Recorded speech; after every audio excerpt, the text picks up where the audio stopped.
Hi everyone, this is a myopic patient's cataract that I'm extracting. I've just created the side port using a 1.2. I'm sitting temporally. I am satisfied with the draping of the lashes.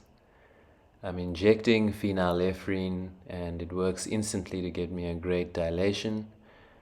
Vision blue going in, and I like to wash the vision blue out before I put in viscoelastic. In hindsight, I should have taken out that bubble.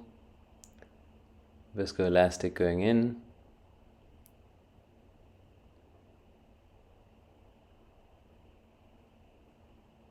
This case took about 16 minutes and I've sped it up 2 times speed using a 2.75, and it looks a little bit blunt and it takes a bit of a wiggle to get into the eye. You can see that it's left behind a little bit of a chevron shape there. Pinching the anterior capsule to start my CCC, and I've let out a lot of viscoelastic, clearly pressing down on that corneal wound. Too much.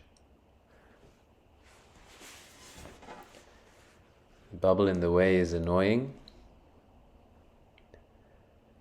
and bringing it around, and then I notice that it's radializing a bit too far out. So I inject a little bit of viscoelastic in to assess the situation. And it's time to try and salvage this. I drag towards the center and back away from the original path and create a continuous CCC, but not a perfect circle. Hydrodissection.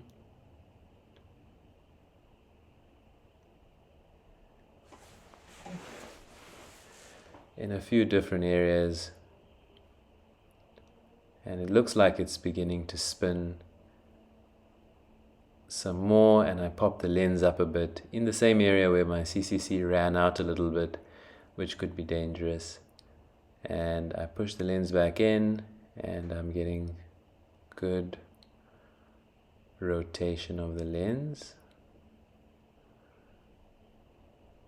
but not ideal. And finally there it starts to move a lot better.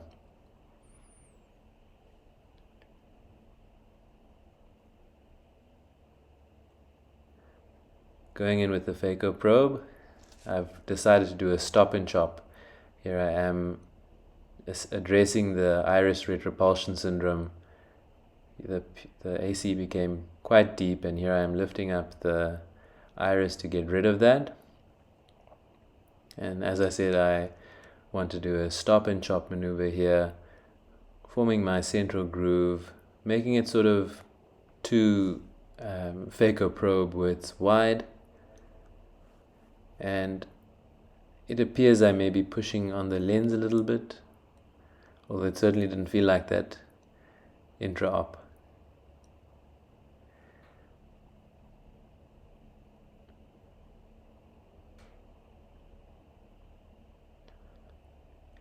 Using a paddle to help me rotate the lens and extending that main groove in the other direction.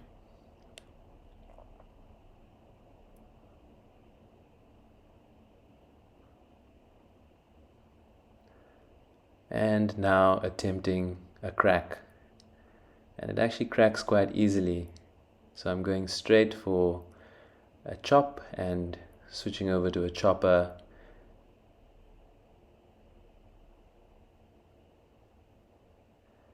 and a few sub chops. I'm not completely centered on the eye, so that's something that I could work on for future videos.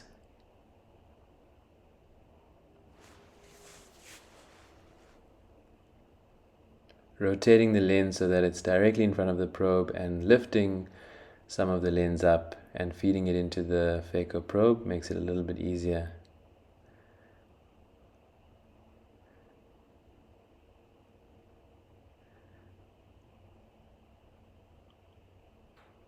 I'm taking out my second instrument to maintain my anterior chamber stability better, and all the while I'm on quadrant mode, I'm giving short bursts and pulses of energy, and now I'm removing the epinucleus.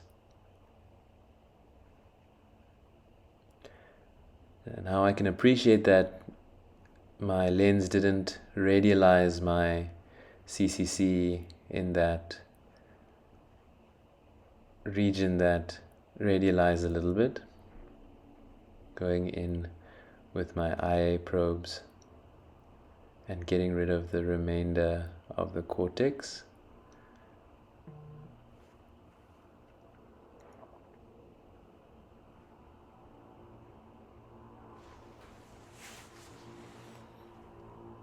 Switching hands to get the part that's closest to me.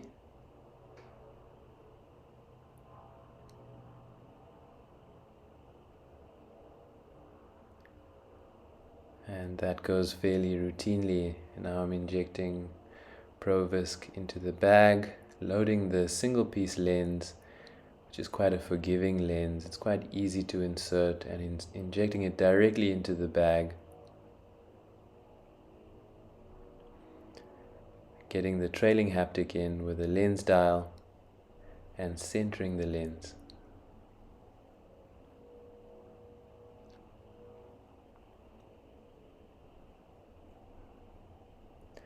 This is me getting rid of the viscoelastic.